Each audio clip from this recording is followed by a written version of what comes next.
Hello, bonjour, Quay. Welcome to the Nova Scotia Heritage Day 2022 ceremony. Bienvenue à la cérémonie de la Journée du patrimoine de la Nouvelle-Écosse 2022. My name is Mark Bannerman, and I am the Executive Director of Acadian Affairs and Francophonie, and your MC for today's virtual event. I would like to begin by acknowledging that we are in Mi'kma'ki, the traditional territory of the Mi'kmaq people. I would also like to acknowledge the existence of people of African descent in Nova Scotia for over 400 years. Heritage Day is a time to honor the remarkable people and places that have contributed to our shared Nova Scotia history, and this history ranges in diversity. This year marks Nova Scotia's 8th annual Heritage Day, and I'm excited to announce that we are honoring the landscape of Grand-Pré World Heritage Site located in the beautiful Annapolis Valley. It is now with great pleasure that I welcome our first speaker for today's ceremony to bring remarks. Son honneur, the Honourable Arthur J. LeBlanc, Lieutenant Governor of Nova Scotia. As the Queen's representative in Nova Scotia, it is an honour to greet you on Nova Scotia Heritage Day during the Platinum Jubilee year. Today, Patsy and I pause to celebrate the remarkable people, places and events that shape the rich culture of our province. À titre de représentant de la Reine en Nouvelle-Écosse, j'ai l'honneur de vous saluer en cette journée du patrimoine de la Nouvelle-Écosse durant l'année du Jubilé des Platines. Aujourd'hui, Patsy et moi faisons une pause pour mettre à l'honneur des gens, des lieux et des événements qui contribuent à la richesse culturelle de notre province.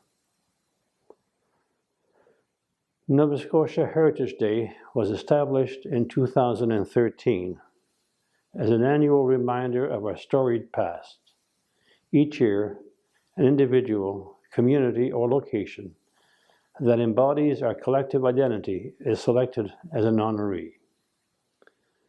I was pleased to learn that the landscape of Grand-Pré will be celebrated today. This year marks the 10th anniversary of the landscape of Grand-Pré becoming a UNESCO World Heritage Site. Located in the Minas Basin, the landscape bears testimony to Acadian farming settlements created in the 17th century. Innovations in hydraulic drainage systems allowed settlers to grow crops in a coastal zone that has the highest tides in the world. Many of the systems developed by the Acadians are still in use today. Grand-Pré is also a place of remembrance. Memorial buildings and monuments pay homage to the deportation of our Acadian ancestors. Throughout the ordeal, the Acadians maintained their identity and demonstrated extraordinary strength of will in the face of cruelty. As an Acadian myself, the landscape of Grand-Pré holds special meaning for me. It is a visual and symbolic reference for Acadian culture. It serves as an example of the adaptation of settlers to the conditions in North America, which was made possible through the help and support of the Mi'kmaq people. Grand-Pré est aussi un lieu de commémoration. Des bâtiments et des monuments y commémorent la déportation de nos ancêtres acadiens.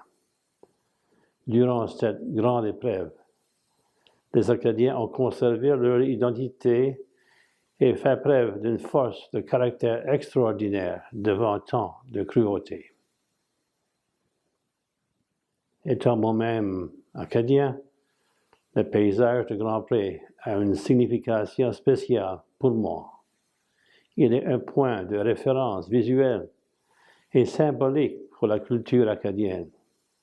Il est un exemple de l'adaptation des colons aux conditions en Amérique du Nord. Adaptation qui a été rendue possible grâce à l'aide et au soutien du peuple Mi'kmaq. The site also reminds us of the need for compassion, equity, and inclusion in our province. The history of the Acadian community in Nova Scotia demonstrates the injustices that result from discrimination. By taking lessons from our past, we commit to building a society where all individuals can live with dignity and peace. To conclude, Patsy and I wish to thank the Department of Communities, Culture, Tourism and Heritage for organizing today's event. It is a pleasure to come together as a province and celebrate our unique history. Pour terminer, Patsy et moi souhaitons remercier le ministère des Communautés, de la Culture, du Tourisme et du Patrimoine d'avoir organisé l'activité d'aujourd'hui. Il est bon de se rassembler comme province et de célébrer notre histoire unique. Thank you. Merci. William. It is now my pleasure to welcome the Honorable Pat Dunn, Minister of Communities, Culture, Tourism and Heritage, to bring remarks. Nova Scotia is a place with unique history. It is full of diverse cultures, heritage, and traditions that make our province a wonderful place to live. That is why we celebrate Heritage Day, a time we set aside to honor the remarkable people, places, and cultures that have contributed to our shared history, such as Viola Desmond, Joseph Howe, Mi'kmaq Heritage, Mona Louise Parsons, Maud Lewis, Africville, Lieutenant Edward Francis Arab, and this year, the landscape of Grand-Pré World Heritage Site. As a Minister for Communities, Culture, Tourism and Heritage, I understand the importance of events that reflect the rich societal makeup of Nova Scotia. And even though the global COVID-19 pandemic continues to be a challenge for many of us, it does not stop us from paying tribute to the outstanding people and places this province offers the world, like the landscape of Grand-Pré World Heritage Site. I want to thank la Fédération Acadienne de Nouvelle-Écosse and Landscape of Grand-Pré for helping make this year's Heritage Day possible. I also want to encourage all Nova Scotians to learn more about the landscape of Grand-Pré and to take a visit to commemorate its 10th anniversary of becoming a UNESCO World Heritage Site. Thank you, and please stay safe. Merci, Ministre Dunn. L'histoire des Acadiens est définie par la tragédie, le courage et la persévérance. The history of the Acadians is defined by tragedy, courage, and perseverance. The landscape of Grand-Pré World Heritage Site is just one of the many locations immersed with Acadian culture in Nova Scotia. Et maintenant, j'invite l'honorable Colton Leblanc, ministre des Affaires acadiennes et de la francophonie, à partager quelques mots. Bonjour. Aujourd'hui, la Journée du patrimoine nous remet en mémoire les liens profonds que partage notre province avec le peuple acadien depuis le début des années 1600. Le paysage de Grand-Pré se situe dans la vallée de l'Annapolis. Ce marais d'intérêt archéologique témoigne de la création par les Acadiens de terres agricoles et des digues appelées aboiteaux. Les liens entre les Mi'kmaq et le paysage de Grand-Pré sont également profonds. La région s'est développée en grande partie grâce à l'aide qu'ils ont apportée aux colons acadiens au fil des ans. Malheureusement, en 1755, les Acadiens ont commencé à être déportés du paysage de Grand-Pré pour être dispersés à travers le monde. Les planteurs de la Nouvelle-Angleterre se sont alors installés sur ces terres. Ils ont aussi développé des liens solides avec la région et ont contribué à sa fertilité jusqu'aujourd'hui. En tant que fier Acadien du sud-ouest de la Nouvelle-Écosse, je comprends donc l'importance de partager les histoires des Acadiens qui ont joué un rôle fondamental dans le maintien d'une communauté solide et prospère. Nous devons également continuer de reconnaître la relation de longue date entre les Mi'kmaq et les Acadiens, qui a commencé il y a 400 ans. Les Mi'kmaq, en effet, contribuaient à la survie des Acadiens au XVIIe siècle. Cette histoire incroyable est l'une des raisons pour lesquelles je suis très fier de représenter cette communauté dynamique et d'en faire partie, tant sur le plan personnel que professionnel. J'incite tous les gens de la Nouvelle-Écosse à continuer de découvrir et d'honorer les contributions du peuple acadien, et j'attends avec impatience le 10e anniversaire en juin prochain de l'inscription du paysage de Grand-Pré au patrimoine mondial de l'UNESCO. Merci et bonne journée du patrimoine. Merci, ministre Leblanc. Founded in 1968, la Fédération de la Nouvelle-Écosse has been promoting the growth and development of Acadian Francophone communities of Nova Scotia. It is one of the organizations that the Office of Acadian Affairs and Francophonie is proud to work alongside. La Fédération acadienne de la Nouvelle-Écosse has put together a documentary with archaeologist and educator Dr. Jonathan Fowler about the archaeological site of Grand-Pré and the Acadians' place of memory. Voici un extrait. Here's a short teaser. The landscape of Grand-Pré is a special place. It's on the UNESCO World Heritage List to begin with, but why? It is an example of human ingenuity over centuries because it's a place where humans have tested their wits against nature's great forces, the Fundy tides. The Acadian people, and in fact all of us, can learn from the events that took place there, including, of course, the deportation events of 1755.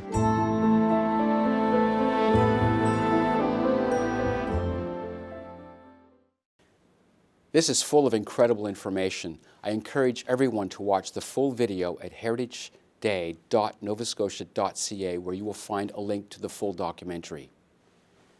In January 2016, Landscape of Grand-Pré Incorporated was created with the purpose to protect, preserve, and promote the landscape of Grand-Pré UNESCO World Heritage Site. Through its projects and activities, the not-for-profit corporation strives to instill a strong sense of shared community pride in the management of this truly remarkable landscape. In 2013, a documentary directed by Annika Lirette was created outlining the importance of Grand-Pré as a UNESCO World Heritage Site, as well as what its significance is for the Acadians today. Here are some of the highlights.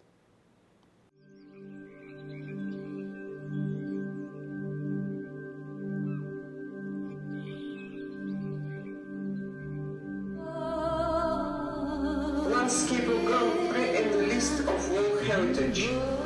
I see now so Le jour que ça a été annoncé, tout le monde a juste explosé. So it was a live stream, and it was just a cheer. Very emotional for everybody, still for me. Le 30 juin, quand l'UNESCO a voté à l'unanimité que Grand-Pré faisait partie des sites avec les pyramides, le mur de Chine, les montagnes rocheuses, les colisées, la Grèce antique. Wow! Pour moi, l'Institut du patrimoine mondial, c'est un lieu d'inspiration parce que ce sont des lieux associés à des expériences humaines très fortes et exceptionnelles qui nous poussent à réfléchir à notre rôle dans la communauté humaine. Si on parle d'une progression historique de l'Acadie, une reconnaissance par les Nations unies, c'est un accomplissement assez significatif. Ça ancre l'Acadie dans l'histoire de l'humanité. Cette désignation couronne le cheminement de réconciliation paisible envers son histoire, à la fois remarquable et tragique. C'est véritablement une terre riche d'histoire et un héritage en commun pour tous les peuples de la terre à apprécier. Les critères de l'UNESCO, il y en a 10 en tout. Et nous sommes arrêtés après ces 2 ans de travail sur 2 critères. L'un qui parle de l'interaction humaine avec un environnement exceptionnel. On parle d'un patrimoine agricole, d'une terre agricole qui a été créée à partir de l'endiguement, l'assèchement de ces terres-là sur les plus hautes marées du monde. Et deuxième critère, nous sommes arrêtés sur un paysage symbolique. Et nous avons ici un paysage qui est important pour l'ensemble du peuple acadien. C'est le lieu de mémoire par excellence, non seulement de la déportation, mais également de tout ce qui a suivi, de la renaissance et de la vigueur du peuple acadien. Tous les Acadiens ne savent pas toute l'histoire des Acadiens. Alors, si on dit « Hey, c'est un paysage reconnu partout dans le monde », imaginez ça. De la nomination, il y a les gens qui l'ont porté. Hein? Les Mi'kmaq, que nous avons dérangés quand on est venu s'installer, nous-mêmes, les Acadiens, et les Planters qui nous ont remplacés. Il y a là un continuum de vie. Reconnect and celebrate what we used to have, and it's like, you know, it's an easier time to do that now. It's not like, you know, not a bounty on my head, or no one's trying to shove you on a boat anymore. It's like, you know, so it's just, I don't know, time to renew old acquaintances, I guess. So. Le parc pourrait facilement pas été développé, c'est que ça n'a pas été de John Frederick Urban qui a acheté le parc. Ça pourrait être peut-être pas là du tout. Puis UNESCO serait peut-être jamais arrivé juste parce qu'un homme a acheté le terrain. I believe John Frederick, in his wisdom, knew that the Acadian people had to be involved in this process. So he insisted that they set aside the land where he believed the original church was. So he saw this dream of creating this memorial and assembled this land. Ils ont cédé une parcelle de terrain, l'endroit où on pensait se trouvait l'église de Saint-Charles-des-Mines de Grand-Pré. Nous, les Acadiens, on a été mis sur des bateaux par les soldats de la couronne britannique. On a été envoyés ailleurs. Mais les planters ont été ramassés d'ailleurs puis ont été implantés ici pour occuper les terres. We've farmed this land all our lives, and family's been here in this place for the last 7 generations. I learned that this place means a lot to a lot larger group of people than I ever thought, I guess.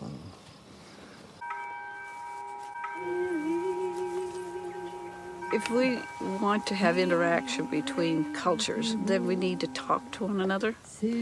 And one of the ways is just to say hi and be friendly. When the people come driving past your door and asking directions. Reconciliation involves understanding conversations, and it passes on through time. When you know another person and you start to understand another person, that dialogue becomes much more warm and understanding and compatible. Un bref moment de gloire suivant la désignation d'un site n'a aucune valeur sans l'engagement à long terme. Il y a eu un exercice d'écoute, il y a eu un exercice de dialogue. As a UNESCO. C'est quoi l'UNESCO? Et l'UNESCO. La reconnaissance de l'UNESCO. De l'UNESCO. UNESCO. UNESCO will mean... UNESCO. On ne sait pas qu'est-ce que ça va changer.